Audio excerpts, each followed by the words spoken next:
sa ating annual health checkup. 2 years ago, I was diagnosed with a tumor or lumps dito po sa lower part ng aking chest.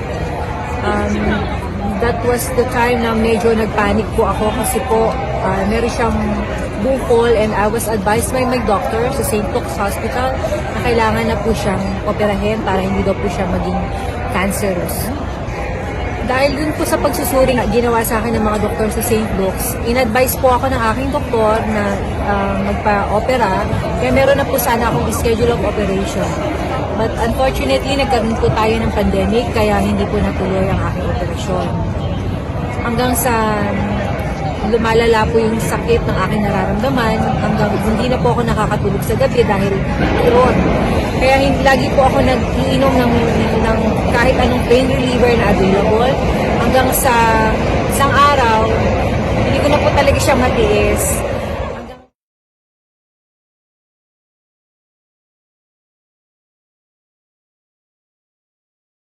Madalas po yung pagkirot ng aking bukol.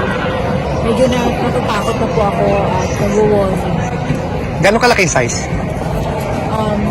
Kasing laki na po siya ng 500 yen. Actually, it's getting bigger and lumalala na nga po yung pagkirot. One night, pag-open ko po ng aking messenger, nagulat ako dahil meron akong natanggap na mensahe mula sa aking isang ka-churchmate, isang kaibigan. Pero nagulat ako kung ano yung purpose niya, bakit bigla niya ako naalala na kamustahin. Siguro po isa ring way yun ng Panginoon para gamitin siya as an instrument para po magkaroon ako ng idea about this wonderful God. Ayun nga, meron po sa akin in-introduce napaka-amazing products. And the following day, I talked to him kasama ng kanyang business partner at doon po niliwanag sa akin ang tungkol dito sa mga products. Nung naipaliwanag po nila sa akin kung paano ang tamang pag-inom ng product na ito, agad ko naman pong sinimulan the following day. Magandang loob po si Mentor Nick na bigyan ako ng product na magamit ko para ma-try ko po.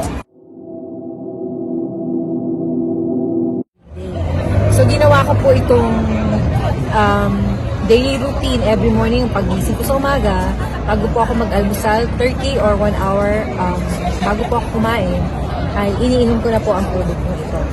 Pagkaraan po ng mga ilang araw, napapansin ko po na nagkakaroon po ng pagkakaiba dito po sa akin nararamdaman po ko.